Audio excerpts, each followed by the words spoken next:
interesting discussion happening right now is the supposed impossible draw, and by this we specifically mean the use of the Mediterranean draw or the three-finger draw with the arrow on the outside or the far side of the bow.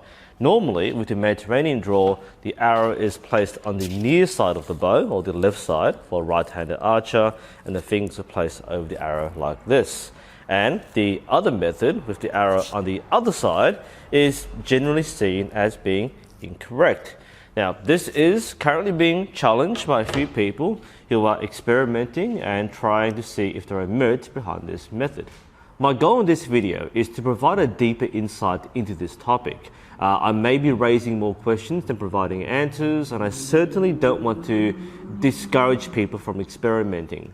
That said, I think that the evidence that we currently have strongly favors the traditional view of the Mediterranean draw being done on the left side of the bow. This video is going to be divided into three parts. The first part will go through the historical basis for the Mediterranean draw.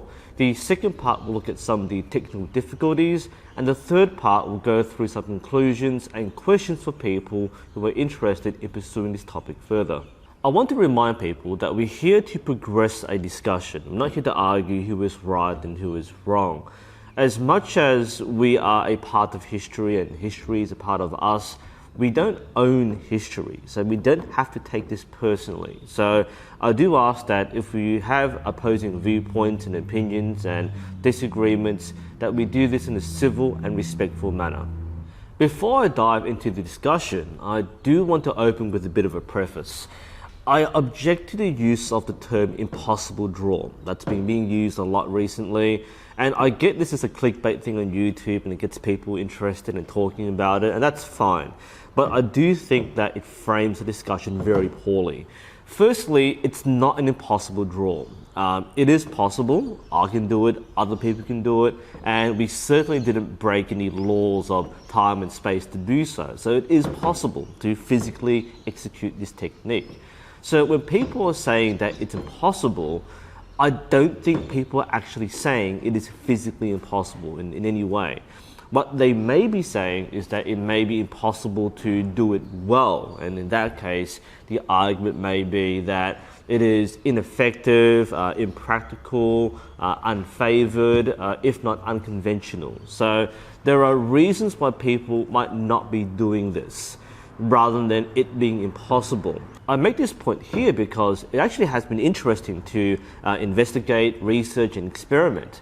But if we're going to debunk myths, we have to be careful not to create these myths. So if we're making a straw man argument, which people aren't actually saying, then it kind of defeats the whole purpose of this discussion.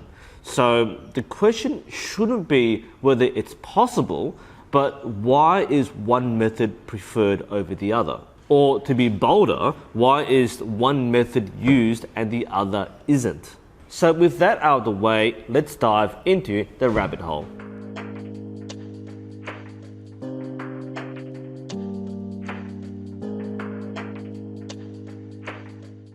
To open this discussion, I think it's extremely important to establish why we have a conventional view of the Mediterranean technique. Why is it normal for us to assume that we do place the arrow on the left side or the near side? And this is a bit of a mentality shift recently, because people seem to suggest that our modern technique and modern equipment has been imposed on historical archery because we shoot this way today, therefore we shouldn't assume that people back then all shot the same way. I mean, after all, we do see artwork which shows arrows both on the right side and the left side of the bow. So how do we know that one side is correct and one side isn't? Well, archery was more common in this historical time period. We can't assume that the artists necessarily were familiar with the intimacies and the intricacies of archery, just by virtue of living that time period. After all, we all live in a time period today where most of us drive around in cars, but we probably can't accurately draw a car. Historical artwork can give us something to work with, and in many cases it can be very valuable because that's all we have. But many of these art pieces are not intended to be and are never meant to be seen as accurate depictions of the subject matter. What we do need is to corroborate these sources with other sources which we can more firmly establish to be credible, that is, works which are produced by people with more expertise in archery. And for that, we have written sources. We don't have an extensive record of manuals and treatises from most of the medieval period, but we do have sources which date from the late medieval period, and they extend to what we now know as the early modern period, where the authors reference medieval and historical archery and discuss what has changed and what hasn't changed from historical archery. So what we can therefore establish is a snapshot of the insights to archery from people at the time who were studying archery in that time and place. And we can see a transition over centuries of archery. The question I'm addressing here is, do historical sources provide strong evidence on which side of the bow was used for the Mediterranean draw? Our earliest source is The Art of Archery from circa 1515. Now, this is a little late in our time frame, given that most archery from the medieval times, especially English archery, had its peak from 1250 to 1450, the major battles like Crécy and Agincourt. So we're on the later part of archery as a military weapon. That said, at this time period, it was still used as a military weapon. The Battle of Flodden Field in 1513 is regarded as the last major battle in which archers and longbows were deployed effectively in battle.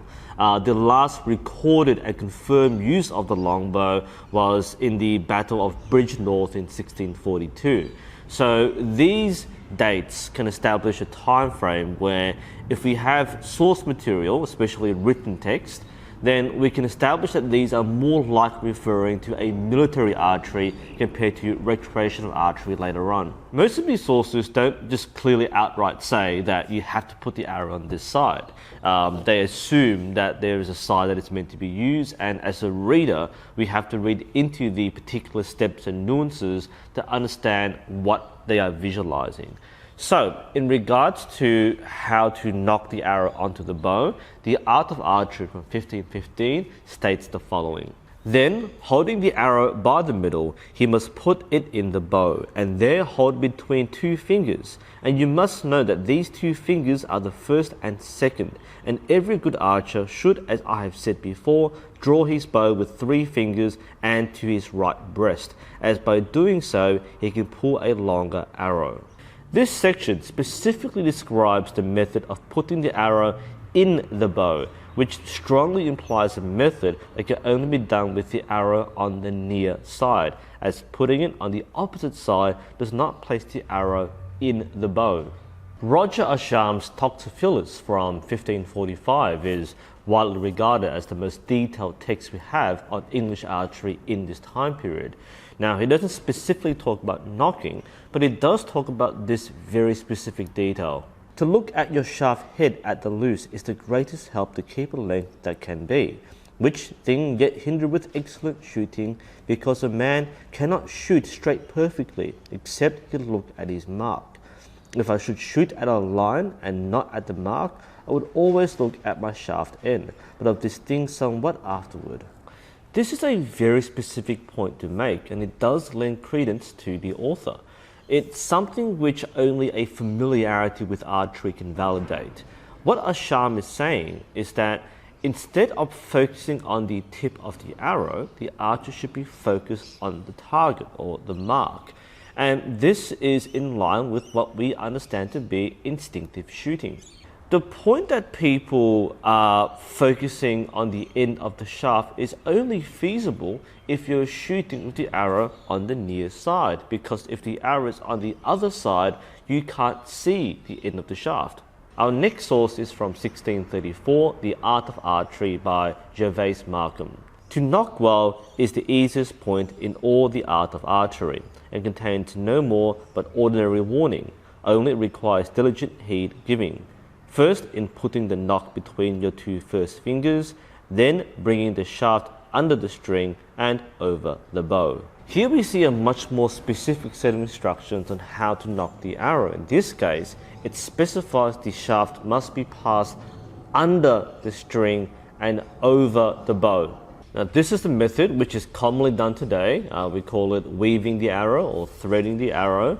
And this only makes sense if the arrow is on the left side, because no such motion is used on the right.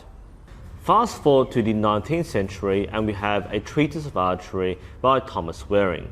There is a large section on the drawing and nocking methods which strongly indicate that there is a continuation of the methods used in the past centuries. In drawing the arrow from the pouch, bring it out by the middle. The bow during this may be held horizontally with the string upwards. The arrow is carried under the string to the left of the bow, still held by the middle, till the pile reaches the left hand, the forefinger of which is thrown over it, while the other hand retreats back to the nock to look for the cock feather, which when found, the arrow is slid down the bow and fixed upwards on that part of the string, which is exactly opposite the top of the handle. The finger of the left hand is then removed and encircles the bow. This very clearly specifies the left side of the bow. There is no doubt. And while the time period is substantially different, the bows are still identical in function. We skip forward to Archery in Theory and Practice by Horace A. Ford from 1859. Now by this point, archery was definitely no longer a military art that was mostly used for sport and recreation.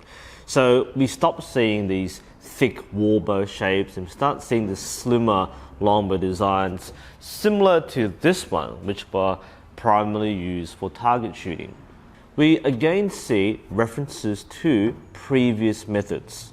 Holding the bow by the handle with the left hand and turning it diagonally with the string upwards, with the right hand draw an arrow from the pouch and grasping it in about the middle, pass the point under the string and over the bow. Then placing the thumb of the left hand over it with the thumb and first finger of the right hand, fix the arrow firmly on the string and the cock feather being uppermost.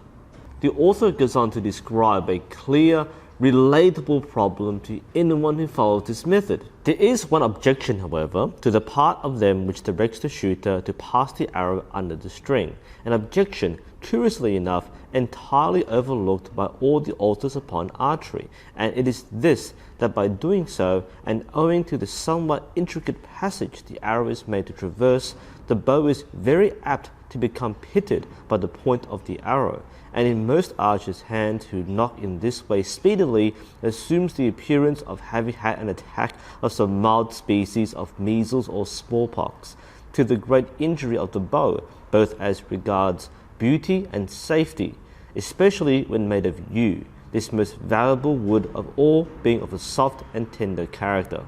These are unique problems experienced by people who nock the arrow by threading it through the bow to the left side of the bow. Now, these problems are so well known and documented, firmly establishes the normal practice of nocking the arrow on the left side of the bow, the side nearest to the archer. What we can conclude from this is that the assumption that longbow shooters shot from the left side or the near side of the bow is not a modern revision. It is clearly documented in credible historical sources. We can say with a high degree of certainty that this is the correct way to shoot a longbow. Now, does this prove that the opposite side was not used? Now, firstly, there's this fundamental problem of not being able to prove a negative. We can't say something didn't happen in history. We can say something did or was likely to have happened, but we can't say something didn't happen. So when we are looking for evidence, we need to have evidence which supports the use of the other side using a Mediterranean draw. And that's the thing. There isn't any.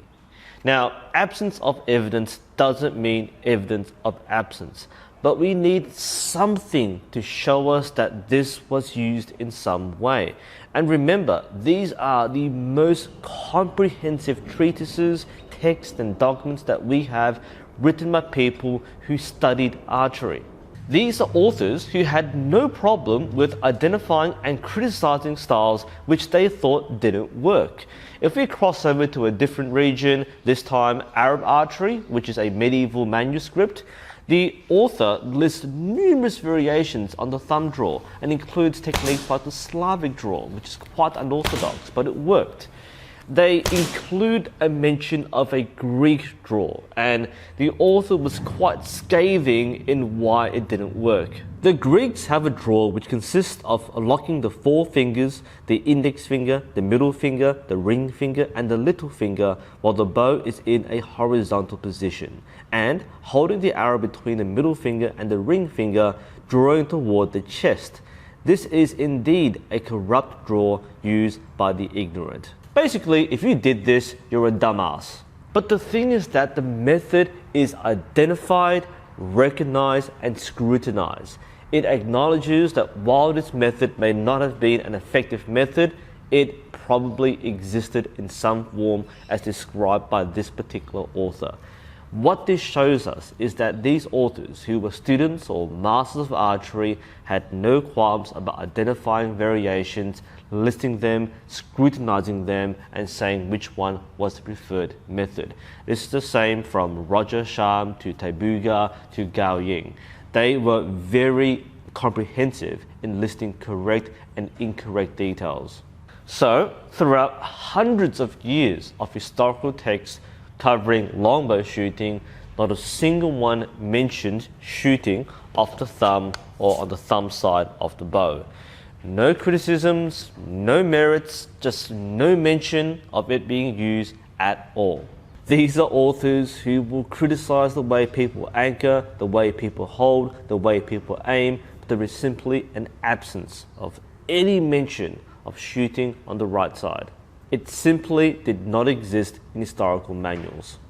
The notion that longbows were only shot from one side is not inconceivable. It is actually consistent with how we see archery styles worldwide. If we cross over to Eastern archery or Asiatic thumb draw archery, despite the fact that there are numerous regional differences, thumb draw archery is universally done with the arrow on the right side of the bow. This is the same whether you look at Mongolian, Chinese, Arab, Turkish, Korean, or Japanese. To my knowledge, no historical text advocates swapping from the right side to the left side of the thumb draw, despite the fact that it can be done. And this is done. If you look at the modern Mongolian archery competitions like the Nadam games, we do see a target style where the thumb draw is used and the arrow is on the left side or the near side of the archer.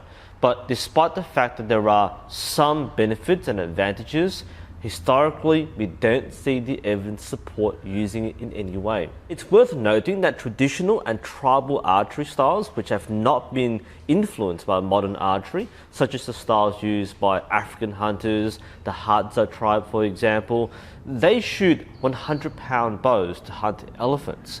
And they use a three-finger draw, which is a Mediterranean draw, and they all shoot from the left side. Based on this evidence, I think there is a strong basis to conclude that there is in fact a correct side to shoot a longbow. That is the near side, the archer side, the left side of the bow, not the right side. Now, I'm not saying that it's impossible and nobody ever tried to do it. Surely a William from one of many Newtons in England tried it sometime in his churchyard. But it is very clear from our source material that they only advocate one method of shooting a longbow. Just as we build our road networks with the understanding that there is one established correct side to drive on, archery technique developed with the understanding there is one correct side. Otherwise, you are going the wrong way.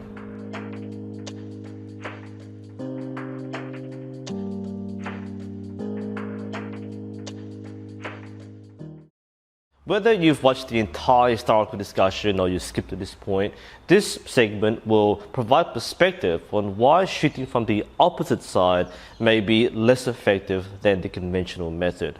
Now, I do want to remind viewers that we're not trying to argue whether it's possible or not possible. It is possible, it can be done.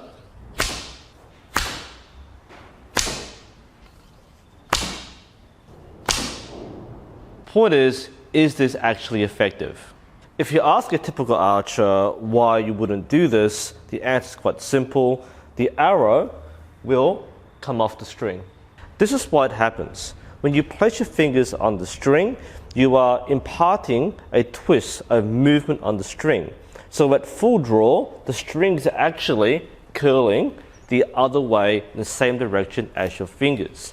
So if you have an arrow knocked on the string and you pull it back to full draw if nothing else, as you reach full draw, the fingers will reach a position where it twists the string and the arrow predictably will come off. Now this is going to be much worse when you release because the fingers will open up, but without any way to retain the arrow on the bow, it will want to come off by itself. And that is the fundamental reason why the left side is used as a conventional method. Because when you pull it back on the left side or the near side, the arrow is forced against the bow because it's from the direction of the fingers and therefore it would not come off the bow at full draw. And you can draw as many times as you want, but with the correct method, you will never have the arrow swing off the bow when shot off the near side of a Mediterranean draw. Now, many beginning archers have the opposite problem. With the arrow on the near side, they end up flicking the arrow off the string, and it gets really frustrating. The reason this happens isn't because of a flaw in the Mediterranean draw, it's because they're doing it incorrectly. And the key here is the hook. What is meant to happen is that the back of the hand is meant to be flat. If you clench your hook into a fist like this, you are going to pull the arrow off the bow. That's why it happens. So when we teach new archers, we remind them quite simply, when you hold the string, keep the back of your hand flat and don't show knuckles. Flat hand. And hence, with the right technique, the back of the hand flat as correctly taught, you can have a full draw and execute a fine shot. No problems there, the arrow stays on.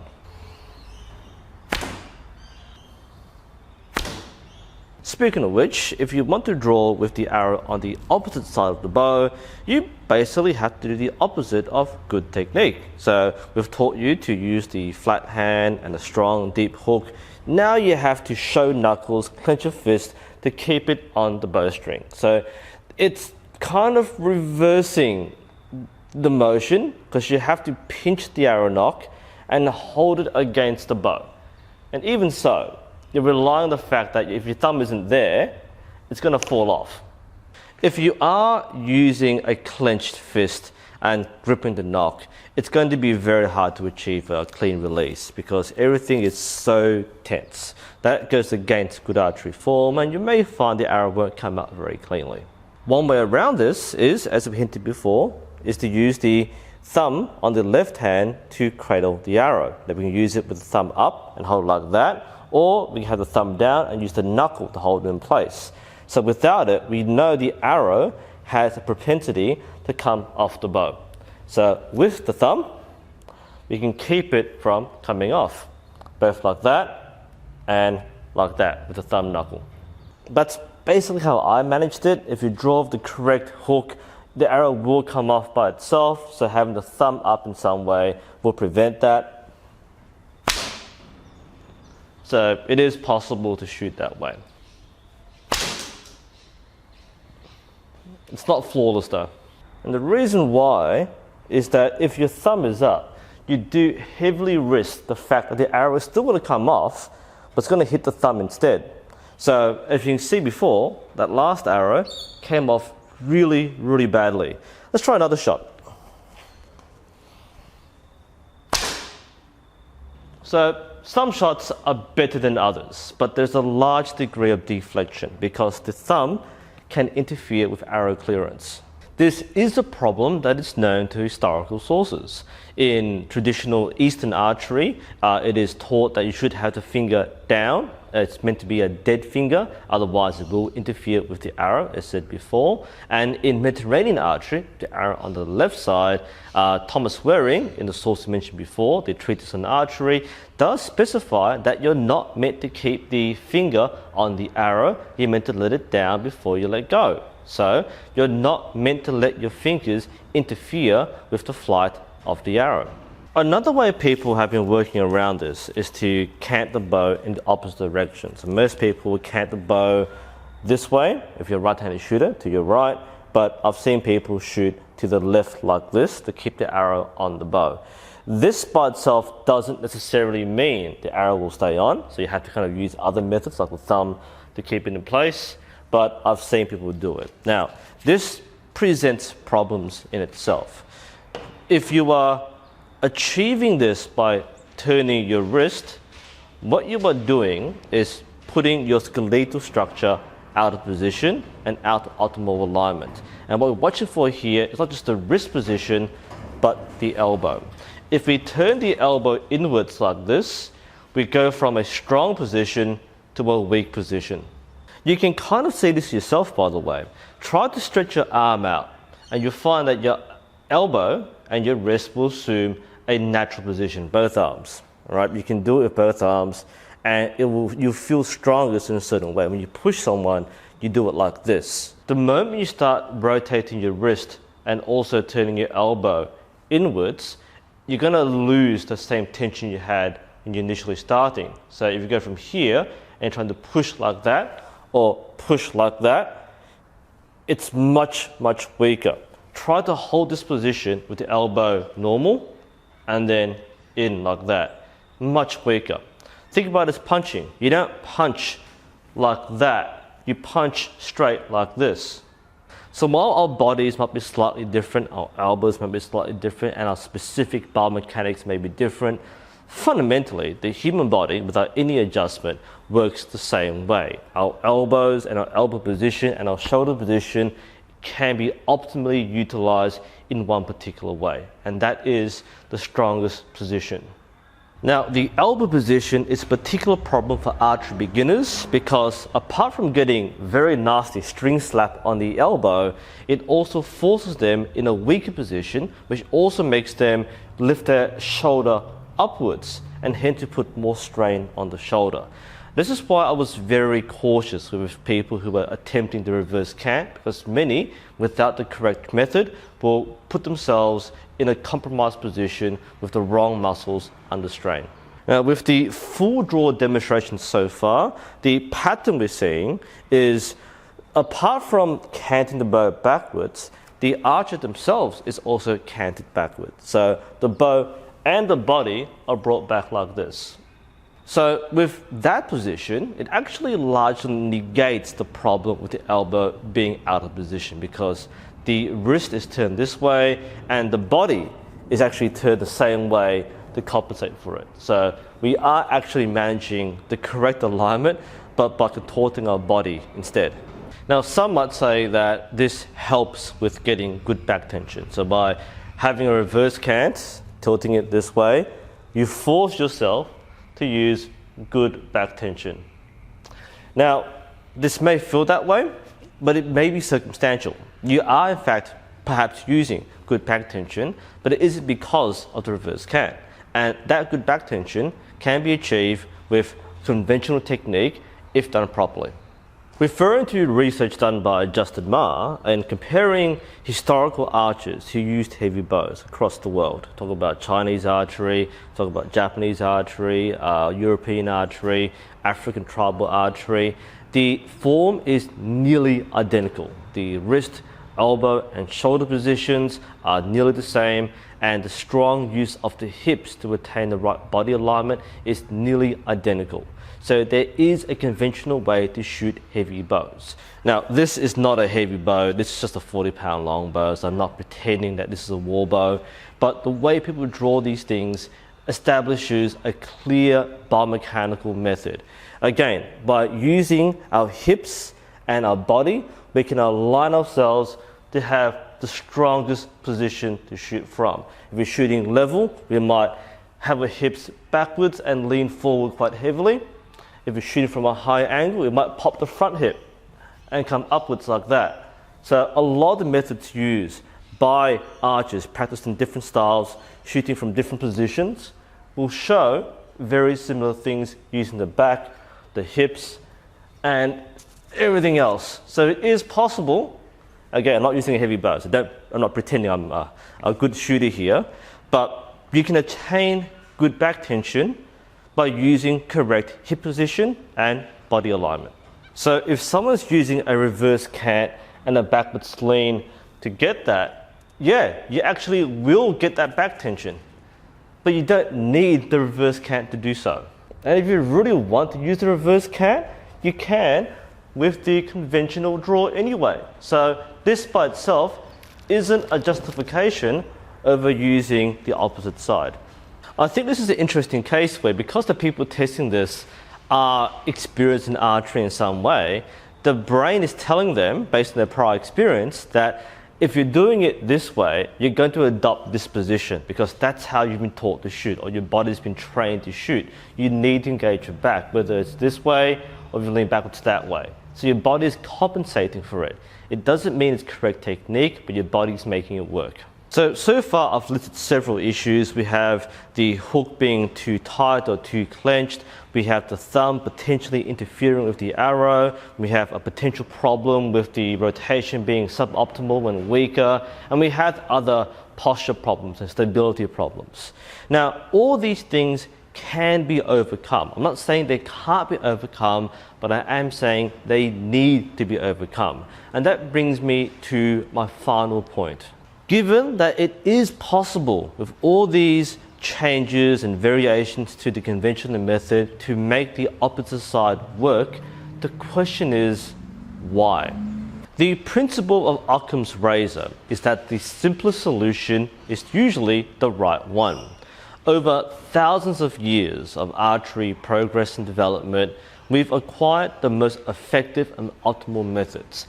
That's why we can accept that in European archery or Western archery, with the Mediterranean draw, the arrow goes on the left side. And with thumb draw, the arrow goes on the other side. Because these are proven and demonstrated to be the most consistent and effective methods. So why is it that after centuries of doing it one way, it suddenly occurred to us to put the arrow on the opposite side?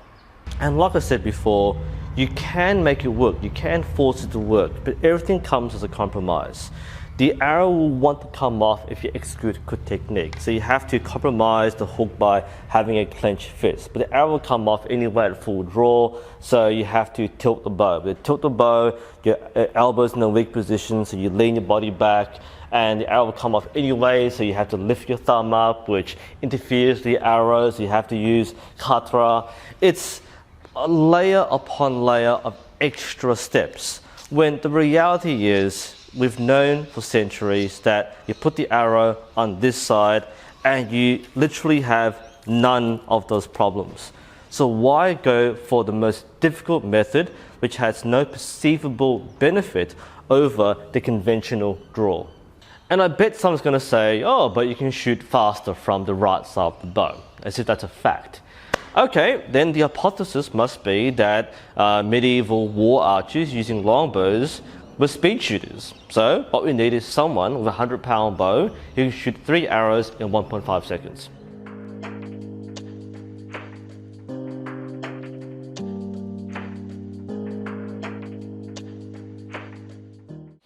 With all that said, I think that the historical and practical evidence strongly suggests that the conventional method of shooting Mediterranean with the arrow on the near side of the bow is the correct method, and that there is no practical reason why someone would choose to shoot the opposite way with a Mediterranean draw.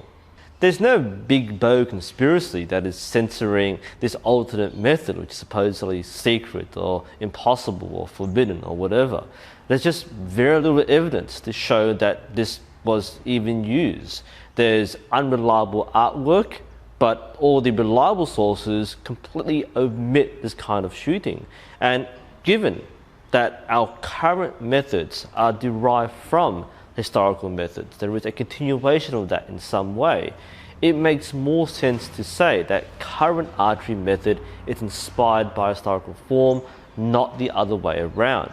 And if I may be bold in saying this, I think that our experimentation with the alternate Mediterranean draw may be more of a modern fiction, which we're trying to find a place for in historical sources rather than letting the history speak for itself. If we're going to establish that this was a form used in history, we need more evidence to corroborate its validity. Now, I don't want to stop you specifically from experimenting. It's something that can be done. You want to try and make it work, then feel free to do so. I'm not going to dictate what is and isn't archery.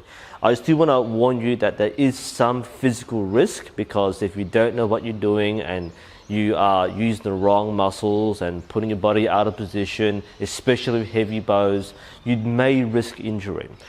That is going to be a problem, especially because many archery injuries are not going to be immediately obvious. You won't feel the shoulder injury or the muscle injury until much later on. So just do be careful and do try to make sure that this just feels right, but that it is mechanically right.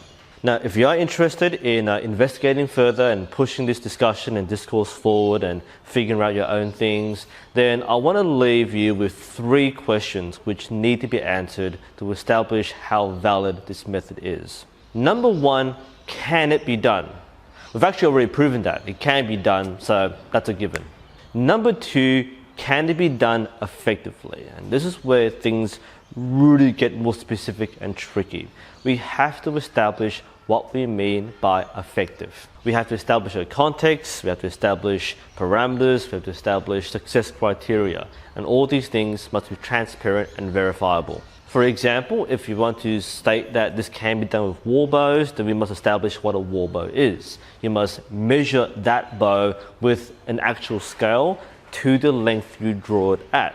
So if you short draw or you snap shoot that's not at your draw length, then it doesn't count because you're not pulling to the full length you measured at. And if anything, it may suggest that you are unable to pull it with the method because you have no control. So that's why these things need to be consistent. If you just want to show how the technique is done with a light bow, that's fine.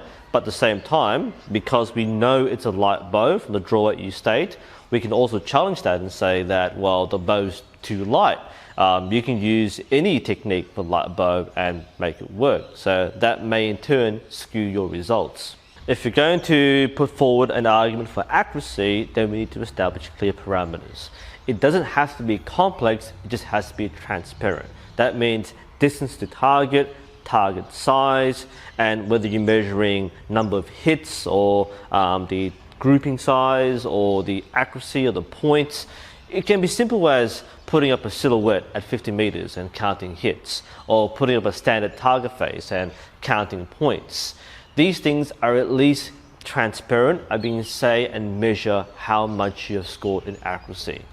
You also need to establish enough data points. That means numerous tests, numerous shooting. If you shoot 2 arrows and they hit, that's not a lot of data to work with. If you shoot 200 arrows and you can benchmark that against normal shooting, then we have a more empirical test, and that is easier to say that it's credible and can be replicated. And if you are putting forward multiple claims like shooting with heavy draw weights, shooting with accuracy and shooting with speed all together, then the test needs to put all these things together. So if you believe that medieval warbow shooters could speed shoot with the arrow on the right side, then you need to do so. You can't extrapolate. So you can't use a light bow and do it and then say, well, a medieval archer could do it too because they're stronger. That's a big assumption which hasn't been tested. And if we're going to say that it is accurate, then we need to prove accuracy with the tools that you have. And we can't swap tests and extrapolate the data because it's not the same context. Someone who is doing trick shooting by throwing a toy in the air and shooting it from only a few meters away doesn't necessarily mean that at 30 meters you can consistently hit a man-sized target. If you want to prove that this method is consistent at hitting a man-sized target at 30 meters, then put a man-sized target at 30 meters. Remember that these things don't need to be hypothetical. People are around who can demonstrate, experiment, and prove and disprove. So if you can prove it, then just prove it. Most of these tests are simple. They can be done by anyone with some space in a backyard or a bit of a field, and you can try it yourself. That's why I'm not shutting down people saying don't try it, don't do it, it's wrong. If you want to try it, you can. But the argumentation for or against must be clear and transparent. Otherwise, we're moving the goalpost or we're moving the target. It's not really the same discussion anymore. Finally, is this a historical method? And if you're interested in pursuing the historical debate, then we need to establish more reliable sources. We can't assume that art is accurate. And because we have artistic representations of both sides, if we're going to make any argument that this side is correct, then we need to establish the credibility and the accuracy of the sources. We can't assume that people back then all knew how to draw bows and archery correctly. And I will say this, both the right side and left side as shown in art may come from unreliable sources, hence why we need corroboration with other sources. And that's why the predominant theory is that the left side of a right-handed Mediterranean draw is the correct one. So if we are going to push that the opposite side was used by historical archers, we need something to prove it. Anyway, that brings me to the end of this video. I hope this has presented some interesting insights and perspectives and you've learned something from this. If you have your own thoughts, opinions and experiences, please feel free to share. Remember, this is a study of history and appreciation. We don't have to make it personal. We can be very passionate, but we don't have to be aggressive. I just remind you of this because some people get really attached to history and feel like they own it and they own a style of archery. And I'm not here to say that you're wrong, but I am here to share my perspective and my understanding of what was and wasn't done and perhaps why.